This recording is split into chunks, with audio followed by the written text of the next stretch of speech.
It's Macon and Eggs. Good morning. I'm Leah Fleming in the studio with Charles Richardson of The Telegraph. Hey, Charles. Good morning. Good morning. So, hot topic number one. Macon Bibb officials have been meeting to talk about their top priorities as they move ahead with this new government.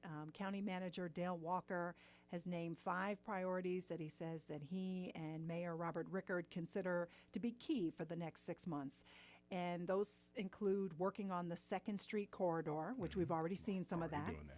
Improving the airport, tackling blight, which that's been a big issue that we've covered, and finishing a recreation master plan, and then seeing some action on this Riverside Drive site that was touted as being major development, but because of the old industrial contamination, it's lying dormant. It's just lying dead.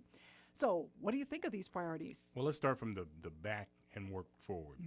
The property along Riverside Drive is a prime piece of property because it overlooks the river, something that most people don't ever see.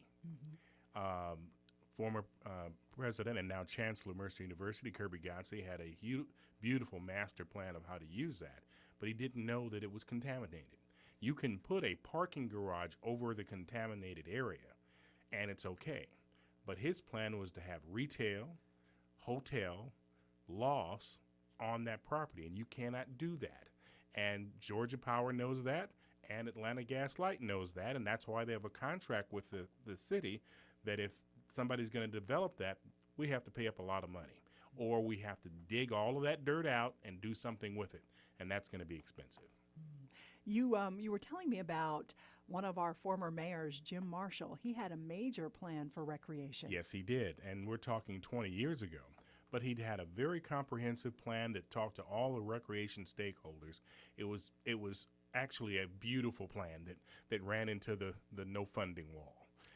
It's probably still sitting at the government center right now, unimplemented. But they need to go back and freshen it up. Because it's been 20 years, so different things have changed, so they have to do that. Do you think that these priorities set us up, Macon Bibb, to be, to attract people to this community? Well, let me give you an example that's sort of a parallel.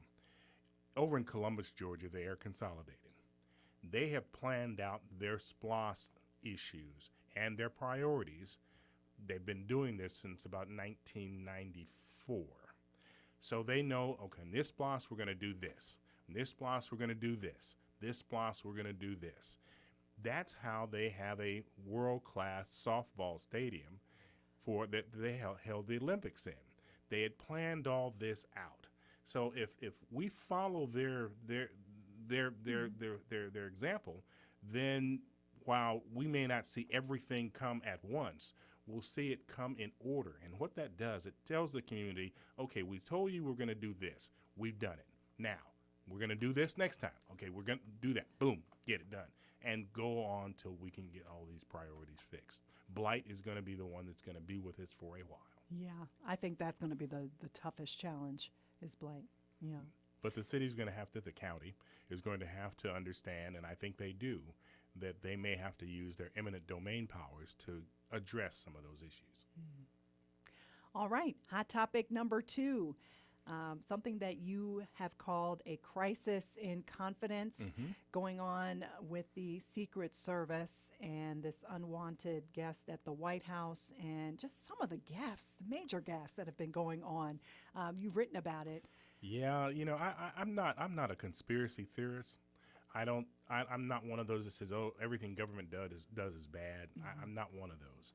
But when you have an agency whose prime directive is to protect the President of the United States and other leaders of this country, when somebody can stand at a fence that I've stood at many times, climb over that fence, run about 75 yards into the White House, turn to the left into the East Room, and not tackle he's at the back of the White House going into the green room, and he is tackled by an off-duty agent. A couple of things should have happened. The first thing, he should have been told to halt. If he wasn't told to halt, they have what's called a Belgian Malinois. It's a dog. They are trained to bring down people. That dog would have caught that person in about 3 or 4 seconds and brought him down. If that didn't work, he should have been shot. Oh, deadly force. Oh, yes. Yeah. Oh, yes. He is obviously within the realm of the White House, the commander-in-chief of the United States of America, and his family, and everybody else that is visiting the White House. Your directive is to protect the president, his family, and the people around him, and they failed in that miserably. And then comes to find out that while he was in Atlanta at the CDC, he gets on the elevator, the president of the United States, with an armed ex-felon, and the Secret Service didn't have a clue. What's going on here? Right. Now, here's the thing that cost the young lady her job. She hadn't told her boss, the Director of Homeland Security, and she hadn't told the president. The president found out, and Jay Johnson, the Director of Homeland Security, found out about that on the news. With the rest of us. With the rest of us. Yeah. So that's when she had to go. She just had to go. Yeah. The other crisis in confidence is, how does someone from Liberia that has traveled from that country, that everybody knows about Ebola, goes into one of the largest hospitals in Texas? It's ranked number 15 in the state, number 5 in the Dallas area as far as quality of care. Presenting with fever and vomiting, you're from Liberia.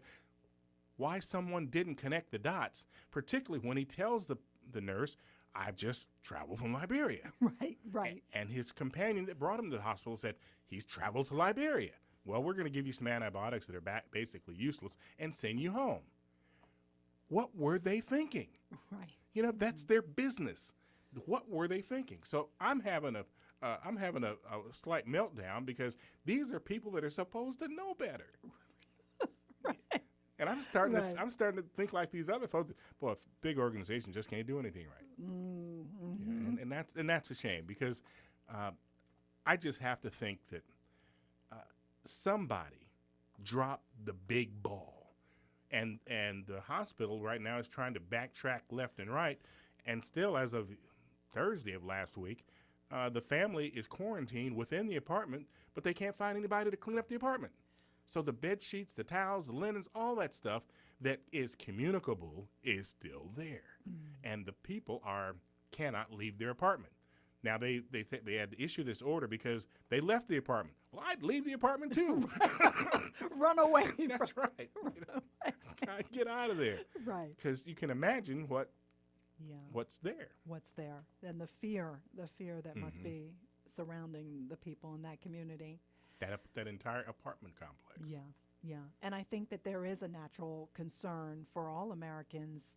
Where do we go from here? Right. The CDC, are they on top of it? Well, that's that crisis in confidence. You're telling me one thing, right, but it turns out to be another. The Secret Service first said that, he only got right inside the door. Well, it comes out he darn near ran through the whole building. Right. So that crisis in confidence, and what are you telling me? Now, I'm a fairly smart guy. I believe doctors when they say this is not communicable until the person presents sickness, but I'm just waiting for them to say, we know more about this now, and they can communicate it, within 10 days of contact. I don't know. Right. But it makes me wonder. Makes me want to say, Yeah. A lot of people are saying, when it comes to our agencies, our government agencies.